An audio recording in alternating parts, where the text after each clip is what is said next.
The late 90s and early 2000s gave birth to a whole slew of what I like to call kiddie crazes. Those media franchises that for some reason or another took over the attention spans of kids, be it through a card game, a TV show, or what have you. Things like Yu-Gi-Oh! And Bakugan and Battle Beat-em-on, I guess, and the like. But while I can always think of why people may have enjoyed those series, as well as the toys and merchandise that they spawned, one that I could never quite understand was Beyblade. Beyblade was a weird one. I was huge into it as a kid, and I honestly do not know why. On its surface, it's a show about spinning tops, meant to sell spinning tops. But if you go beneath that surface, you'll find a show about spinning tops, meant to sell spinning tops.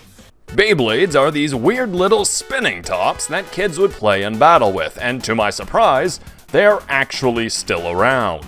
The rules of the game are very simple. Whoever's Beyblade says "fuck this shit, I'm out" first loses. Kids on my playground would actually use this as a form of gambling, often betting parts or even their whole ass spinning top, causing my school to eventually ban them. Joke was on them though, because we graduated to fucking duel masters by the time that even happened. What amazes me even more is that Beyblade actually caught on with other kids. I was no longer just the weird, quiet, shy, awkward, strange kid, but the weird, quiet, awkward, shy, strange kid that had something in common with the kids that actually had friends. And with popularity comes video game adaptations. It's a well-known fact that if you don't have a video game, your franchise ain't shit.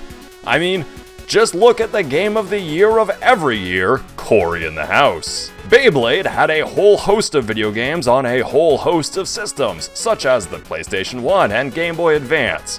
But today's topic is Beyblade Super Tournament Battle, which is the greatest fucking name ever. It's a name so good that the game had to be exclusive to the Gamecube. Yeah, I know, every single PS2 owner probably dropped their games of Devil May Suck and Metal Gear Solid Poo to turn their heads in awe at the absolute behemoth that was a Gamecube exclusive Beyblade game.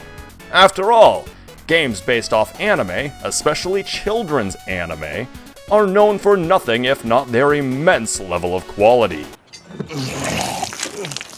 Starting the game up, you're greeted with the show's opening, and it's exactly as catchy as you remember. After being pimp-slapped with nostalgia, I gave my character the most dignified of names, Ballsack, because I felt like maybe injecting a little bit of berserk into this game might make it a tiny bit better. For my starting battle dreidel, I went with Dragoon, who is it's a dragon. I guess because you can copyright dragon so long as you stick an extra vowel in there somewhere. After this, the game just starts, with no tutorial whatsoever, just saying, I don't know, figure it out, dipshit.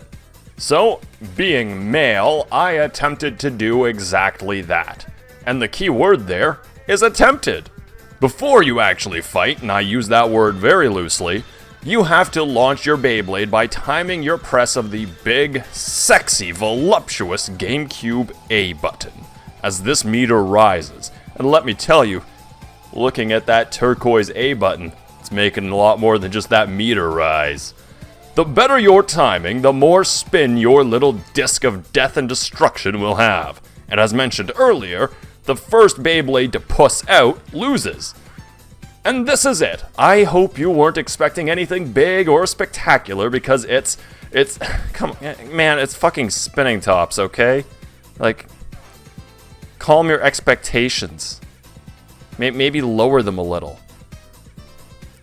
Fucking Philistines. You control your Beyblade with the right analog stick, and by control, I mean you kindly suggest what direction it should go into, and it ignores you like those times you make kissy noises at your cat. Of course, you can also win by just knocking your opponent the fuck out, which causes that $30 toy that their parents bought them to completely shatter into pieces, which, given that this kid's parents named him Dunga, they probably beat him.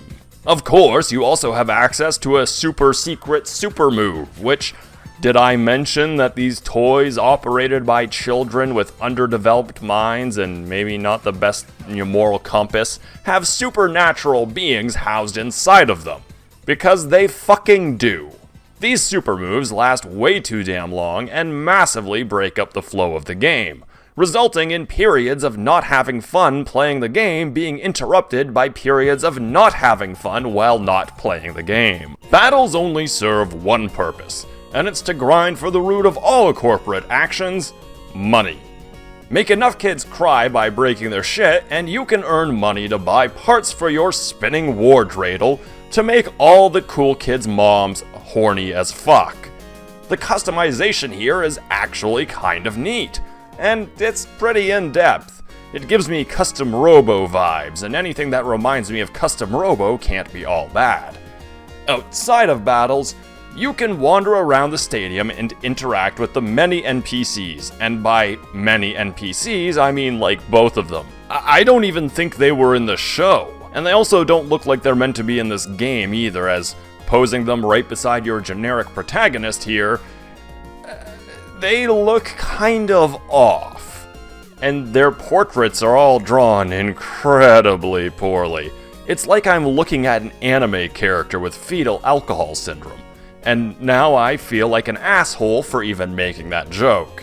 I guess if you're looking for something to live out your spinning top anime fantasies, then get help, but this is the game for you, as you get to go up against a bunch of characters who I think actually are all from the anime.